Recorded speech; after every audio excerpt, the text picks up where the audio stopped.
नमस्कार दोस्तों, आप सभी का एक बार फिर से स्वागत है आपके अपने YouTube चैनल फिजिकल एजुकेशन अड्डा के ऊपर, जहां आपको फिजिकल एजुकेशन स्पोर्ट्स के हर प्रकार की अपडेट मिलती रहती है। हमारी 25 क्वेश्चन सीरीज का आज नेक्स्ट पार्ट में लेके आ गया हूं, जिसमें हम जो है 25 नेक्स्ट इंपॉर्टेंट क्वेश्चंस को कवर करने वाले हैं। और पहला क्वेश्चन आपकी स्क्रीन पे आ भी रहा है। अगर ये सीरीज आपको अच्छी लग रही है तो वीडियो को लाइक जरूर करें, दूसरे दोस्तों के साथ शेयर किया करो भाई, मैक्सिमम जितना ज़्यादा हो सके। कम से कम एक स्टूडेंट 5 के पास शेयर करे, ताकि मैं जो मेहनत कर रहा हूँ एनिमेटेड वीडियो बनाने में उसकी सबको जो हेल्प मिल सके। पहला ही क्वेश्चन आपकी स्क्रीन पे, what is the smallest structural and functional unit of human body. Human body की सबसे छोटी स्ट्रक्चरल और फंक्शनल यूनिट क्या है? तो यहाँ पे हमारा राइट आंसर क्या हो जाएगा? राइट आंसर यहाँ पे हमारा हो जाएगा सेल। सेल जो है यहाँ पे राइट आंसर हो जाएगा। सेल की फोटो भी आएगी, आप देख सकते हो ह्यूमन सेल किस प्रकार की होती है। तो याद रखें, सबसे छोटी कार्यात्मक इकाई मानव शरीर की संरचनात्मक इकाई क्या है? सेल। और सेल की फोटो भी आ रही है। एक और सेल की फोटो आ रही है जिसमें जो हमारी बॉडी में विभिन्न प्रकार की जो सेल होती हैं, जैसे बोन्स में अलग प्रकार की सेल होती है, हमारा जो ब्लड होता है उसमें रेड ब्लड सेल होगी, वाइट ब्लड सेल होगी, इसी प्रकार मोटर न्यूरॉन सेल होगी, इंटेस्टाइन सेल होगी, ओम सेल होगी, स्पर्म सेल होगी। तो ये सारी सेल्स के एग्जाम्पल हैं। Next question, what is the distance between start line and first hurdle in 100 meter? Women की जो 100 मीटर हर्डल रेस होती है उसमें स्टार्टिंग लाइन और फर्स्ट हर्डल के बीच का डिफरेंस पूछा था, तो यहाँ पे राइट आंसर हो जाएगा 13 मीटर। हर्डल रेस महिलाओं की 100 मीटर होती है, मेंस की 110 मीटर जो है होती है। वह चित्र भी देख सकते हैं जिसमें बताया गया है हाइट कितनी होगी वोमेन की हर्डल की, मैन की 110 मीटर हर्डल की हाइट कितनी होगी। 400 मीटर का भी अलग अलग यहाँ पे बताया गया है, बायोडाटा आप देख सकते हैं। एक चित्र और आएगा जिसमें आप देख पाएंगे क्लियरली मेंज एंड वोमेन्स में कितना डिफरेंस होता है हर्डल्स के बीच। वीडियो को पॉज करके भी देख सकते हैं। जैसे वोमेन्स की हर्डल में 100 मीटर हर्डल होगी, उसकी पहली हर्डल जो है 13 मीटर पे होती है, फिर बीच में डिस्टेंस होता है 8.5 मीटर का, और लास्ट वाली जो हर्डल होती है वो होती है 10.5 मीटर पे। इसी प्रकार से मेंज की क्लियरली आप देख सकते हो, वीडियो को पॉज करके भी हाइट भी दे रखी है, वो सारी चीज़ भी आप यहाँ पे देख सकते हो। 1 बाय 1 करके इजी लैंग्वेज में बताया गया है। तो एक क्वेश्चन के साथ कम से कम 4-5 क्वेश्चन हमारे कवर हो रहे हैं। नेक्स्ट क्वेश्चन जो है आपकी स्क्रीन के ऊपर आ रहा है, muscles that prevent unwanted movement during a specific joint action is called. तो ये कहलाता है न्यूट्रलाइजर। क्या कहलाता है? न्यूट्रलाइजर। मांसपेशी जो अनवांटेड मूवमेंट्स को कंट्रोल करती है। देख भी सकते हो कि जब भी कोई मूवमेंट होती है तो वहाँ पे कौन कौन सी मसल्स काम करती हैं। प्राइम मूवर होगी, एंटागोनिस्ट होगी, फिक्सेटर को ही बोला जाता है न्यूट्रलाइजर मसल। फिक्सेटर को ही बोला जाता है न्यूट्रलाइजर मसल। अब फिक्सेटर होती क्या है? वो मसल, फॉर एग्जांपल आप अपने हैंड को हिला रहे हो तो शोल्डर के ऊपर एक मसल होती है डेल्टोइड, वो जो है किसको कंट्रोल करती है? जॉइंट को जो पकड़ के रखती है, फिक्स रखती है, ताकि मूवमेंट के दौरान जॉइंट हिले डुले नहीं। ठीक है, फिक्सर मसल का यही काम होता है, स्टेबलाइज द जॉइंट। ठीक है, और जो प्राइम मूवर का जो ओरिजिन होता है उस पार्ट को स्टेबलाइज रखे, यही काम होता है न्यूट्रलाइजर मसल का। इसे फिक्सेटर भी आप बोल सकते हो, न्यूट्रलाइजर मसल भी आप इसको बोल सकते हो। समझ आ रहा होगा। एक एक क्वेश्चन अच्छा लगे तो लाइक जरूर करें भाई, एक लाइक हमारे लिए मोटिवेशन का काम जो है करता है। 4 नंबर क्वेश्चन आपकी स्क्रीन पे है, in which year first case of doping was found in Olympic. Olympic में पहला डोपिंग का केस 1960 में पाया गया। एक साइकिलिस्ट थे डेनमार्क के, जॉनसन उनका नाम था, वो जो है पहली बार जो है पकड़े गए थे डोपिंग के टेस्ट में 1960 के रोम ओलंपिक में। तो ये बात आपको याद रखनी है। साइकिलिस्ट कहाँ के थे? डेनमार्क के, जॉनसन इनका नाम था।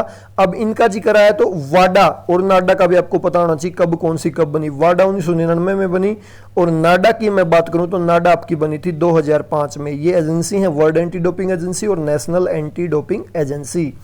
इसके बाद हम चलते हैं नेक्स्ट 5 नंबर क्वेश्चन पे। खेचरी मुद्रा इज रिलेटेड टू। खेचरी मुद्रा किससे रिलेटेड है? तो ये है टंग से संबंधित। भाई एक योगा की कोई मुद्रा होती है, जैसे आप देख रहे हो ना, जीभ को मोड़ा जाता है इस मुद्रा में, ये खेचरी मुद्रा आपकी कहलाती है। ठीक है, इजी, वेरी इजी समझ रहे होंगे आप एक एक क्वेश्चन को। खेचरी मुद्रा किससे संबंधित है? टंग से, जीभ से संबंधित है। देख पा रहे होगे चित्र में, आपको क्लियरली नजर भी आ रहा है। खेचरी मुद्रा किससे संबंधित है? टंग से संबंधित है। इसके बाद 6 number question, who was the first person to open a kindergarten. Kindergarten पद्धति की शुरुआत किसने की? फ्रोबेल ने। भाई एक पद्धति होती है बच्चों को एजुकेट करने की, खेल के द्वारा बच्चों को एजुकेशन देने की, तो फ्रोबेल द्वारा शुरू की गई थी किंडरगार्टन पद्धति। ठीक है, पहला व्यक्ति था जिसने ओपन किया था किंडरगार्टन। इसके बाद 7 नंबर क्वेश्चन पे हम चलते हैं। 7 नंबर क्वेश्चन आपकी स्क्रीन पे अभी आएगा, ध्यान से देखें। नेक्स्ट है playground of baseball is called. Baseball के प्लेग्राउंड को क्या कहते हैं? बेसबॉल के प्लेग्राउंड को बोला जाता है डायमंड। डायमंड चित्र भी आ रहा होगा, आप देख भी सकते हो किस प्रकार से जो है डायमंड खेला जाता है। तो बेसबॉल ऐसे एक डंडा होता है, उससे बॉल को हिट किया जाता है, पीछे कीपर खड़ा होता है इनका। तो डायमंड का चित्र भी आ रहा है, जो प्लेग्राउंड होता है उसका चित्र भी आप देख सकते हो कि बेसबॉल का जो प्लेग्राउंड होता है वो किस प्रकार का जो है होता है, डायमंड जैसी आकृति इसकी होती है। नेक्स्ट क्वेश्चन है from which of the following medium of contact the communicable disease does not spread from one person to another. मतलब कौन सा मेथड है जिसके द्वारा जो कम्युनिकेबल डिजीज है नहीं फैलती? तो भाई मेंटल एक ऐसा मेंटली जब हम किसी से बात करते हैं तो वहाँ पे जो है नहीं फैलती। अब फैलती किस प्रकार से हैं? जैसे आपका फिजिकल, सेक्सुअल, ओरल ऐसे फैल भी सकती हैं। ठीक है, इनसे फैल सकती हैं डायरेक्टली इनडायरेक्टली, लेकिन मेंटल दिमाग से नहीं फैलती भाई ये बीमारी। अब ह्यूमन पैथोजोन ट्रांसमिशन कैसे हो सकता है? आप देख सकते हो चित्र में बताया गया है, हाथ मिला रहे हो आप, या किसी मक्खियों के द्वारा, मच्छरों के द्वारा हो सकता है। इनडायरेक्टली कोई बात छींक देते हो आप तो वो फैल सकता है। ठीक है, ये सारे मेथड हैं कम्युनिकेबल डिजीज फैलने के। डायरेक्टली इनडायरेक्टली जैसे बता रखा है, डायरेक्ट कॉन्टैक्ट हाथ मिलाया, इनडायरेक्ट कॉन्टैक्ट मतलब किसी ने दरवाजे को छुआ आप छूते हो, ड्रॉपलेट्स आपने छींक दिया, या हवा के द्वारा, या ओरली, ये सारे जो है तरीके हैं फैलने के। ठीक है, तो कम्युनिकेबल डिजीज समझ आ गया आपको कैसे ट्रांसमिशन होती है। इसके बाद 9 number question, training volume is kept Khalistan during competition period. Training volume कैसी रहती है ट्रेनिंग पीरियड के दौरान? तो लो रहती है भाई। ये एक पीरियडाइजेशन का मेथड बताया गया है। पहला प्रिपेरेटरी पीरियड होता है, फिर कंपटीशन पीरियड होता है, फिर ट्रांजिशन पीरियड होता है। इसमें बताया गया है अलग अलग जो है मेसोसाइकिल, माइक्रोसाइकिल इनमें बनते हैं छोटे छोटे। तो ये देख सकते हो कंपटीशन पीरियड में जो है ट्रेनिंग की जो वॉल्यूम है वो लो रहती है, इंटेंसिटी बढ़ जाती है। ठीक है, लेकिन वॉल्यूम कम रहेगी ट्रेनिंग पीरियड में। इसके बाद प्रिपेरेटरी पीरियड में ज़्यादा रहती है। इसके बाद 10 number question, which of the following nerve are related to smell. सुगंध से संबंधित कौन सी नर्व होती है? तो ये होती है ओल्फैक्टरी। ओल्फैक्टरी देख सकते हो किस प्रकार से दिखती है। ये ओल्फैक्टरी नर्व जो होती है वो स्मेल से संबंधित होती है। ओल्फैक्टरी नर्व जो है स्मेल से संबंधित होती है, याद रखें। इंपॉर्टेंट क्वेश्चन है, एग्जाम ओरिएंटेड क्वेश्चन। हिंदी में इसको ग्राण हिंदी में इसको ग्राण बोला जाता है, ग्राण। एक चित्र और भी आएगा, आप क्लियरली देख पाओगे। थोड़ा सा टफ क्वेश्चन है तो डबल चित्र यहाँ पे लगाए गए हैं। ओल्फैक्टरी नर्व देख सकते हो चित्र में नजर है किस प्रकार की होती है ओल्फैक्टरी नर्व, जिसको हिंदी में घ्राण बोला जाता है। तो मोस्ट इंपॉर्टेंट क्वेश्चन है, स्मेल से संबंधित कौन सी नर्व होती है? ओल्फैक्टरी, याद रखें। इसके बाद next question 11 number, in kabaddi A time out taken by A team is. Kabaddi में टाइम आउट का समय कितना होता है जो एक टीम लेती है? तो 30 सेकंड होता है। कबड्डी का जिक्र है तो कबड्डी का कोर्ट बिल्कुल देख लो। जो मैन होते हैं सीनियर, उनका जो ग्राउंड होता है 13x10 मीटर, लेकिन प्ले एरिया कितना होता है? 13x8 metre. ये देख सकते हो सारी बॉक लाइन, बोनस लाइन सारी बताई गई है, मिड लाइन सब बताया गया, आप एक एक चीज़ देख सकते हो। इसके बाद हम चलते हैं 12 नंबर क्वेश्चन पे। नेक्स्ट है, who was the first grand master from India. India का पहला ग्रैंड मास्टर कौन था? विश्वनाथ आनंद, जिनको पहली बार जो है राजीव गांधी खेल रत्न अवार्ड भी दिया गया था। और ये बने कब थे? 1988 में पहली बार ग्रैंड मास्टर बने थे इंडिया की तरफ से, याद रखें। मोस्ट इंपॉर्टेंट क्वेश्चन है, एग्जाम ओरिएंटेड क्वेश्चन है। और ये पहले वो खिलाड़ी भी थे जिनको राजीव गांधी खेल रत्न अवार्ड दिया गया था। 13 number question, what connect to hemisphere of brain. Brain के दो हिस्सों को जोड़ने वाले पार्ट को क्या बोला जाता है? कार्पस। क्या बोला जाता है? Corpus callosum. Corpus callosum, corpus callosum आप देख सकते हो, दो हिस्से, राइट हेमिस्फीयर, लेफ्ट हेमिस्फीयर। इनको जोड़ता कौन है? Corpus callosum, corpus callosum. आप देख सकते हो चित्र में नजर आ रहा है, एक एक चीज बिल्कुल क्लियरली आपको नजर आ रही है। 14 number question, an athlete should eat खालिस्तान before the their event for efficient result. मतलब अपने टूर्नामेंट से कितनी देर पहले उसको खाना खा लेना चाहिए भाई?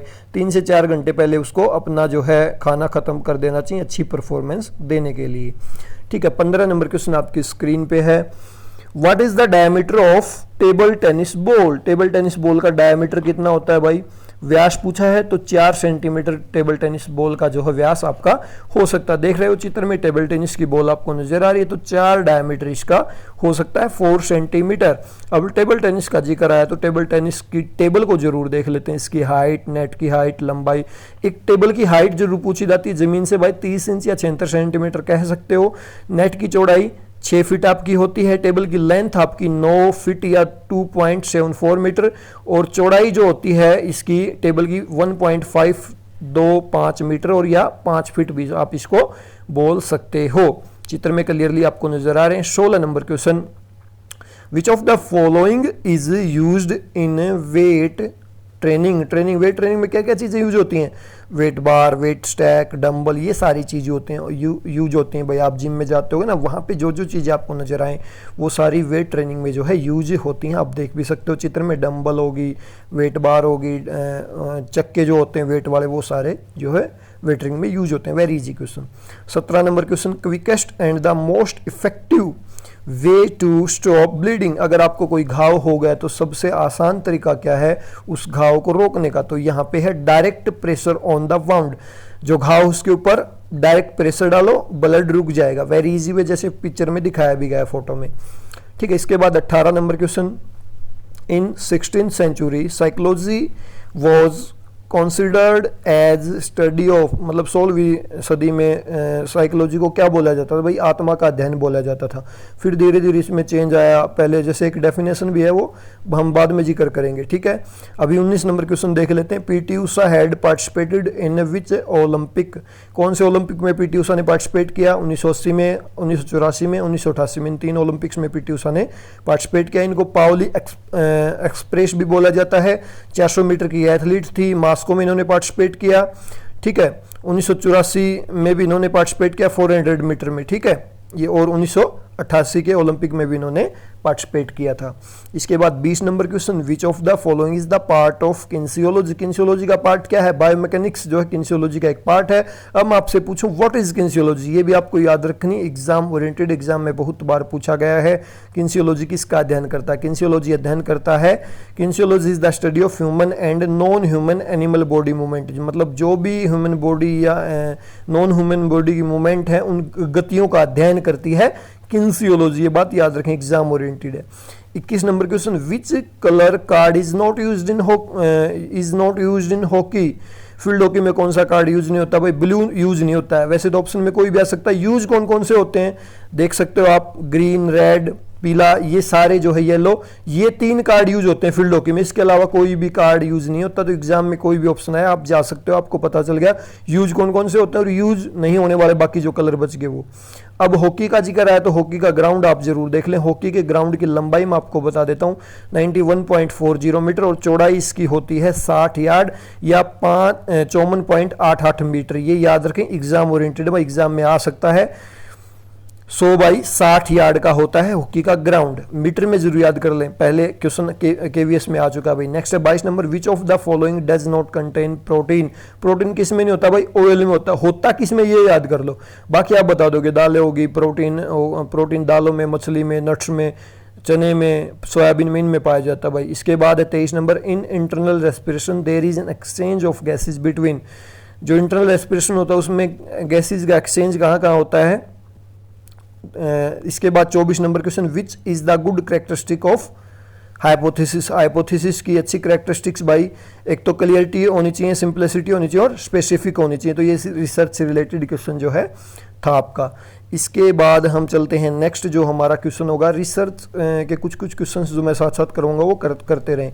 25 number question, who was the first Indian badminton player to win world championship. World championship को जीतने वाली पहली भारतीय बैडमिंटन खिलाड़ी पीवी सिंधु थी। याद रखें, इन्होंने लास्ट ओलंपिक में जो है सिल्वर मेडल भी जीता था। ये भी याद रखें, मोस्ट इंपॉर्टेंट क्वेश्चन इस बार फिर जा रही है। तो मोस्ट इंपॉर्टेंट क्वेश्चन ये जो आपका एग्जाम ओरिएंटेड क्वेश्चन जो है। इसके बाद जो है बैडमिंटन का जिक्र है, तो बैडमिंटन के कोर्ट का हम डिस्कशन जरूर करेंगे भाई। बैडमिंटन के कोर्ट का डिस्कशन जरूर करेंगे। तो याद रखें, ये कोर्ट आपको नजर आ रहा है, 44 फीट लंबा होता है और 20 फीट जो है चौड़ा होता है। डबल के लिए 17 फीट होगा सिंगल प्लेयर के लिए, ठीक है। चौड़ाई मैंने बताई अलग अलग। तो ये था आज का वीडियो भाई। कोशिश की 25 क्वेश्चंस को कवर करने की। हाँ, एक क्वेश्चन स्पीडली चला गया है, वो मैं आपको वैसे बता देता हूँ। Exchange of gases internal respiration. Internal जो रेस्पिरेशन होता है, आंतरिक श्वसन, उसमें जो है गैसेज का एक्सचेंज कैसे होता है, तो वो भाई आपका जो है ब्लड और सेल के बीच होता है जो है गैसेज का एक्सचेंज आंतरिक श्वसन में। तो ये थे आज के 25 क्वेश्चंस जो एग्जाम ओरिएंटेड थे। एक वीडियो को यार शेयर किया करो, लाइक्स, अगर इस वीडियो के ऊपर आपके 200 लाइक्स आ जाते हैं तो नेक्स्ट पार्ट लेके आएंगे। ठीक है, तब तक इंतजार करते हैं। अभी के लिए इस वीडियो को लास्ट तक देखने के लिए आप सबका बहुत बहुत धन्यवाद। Thank you.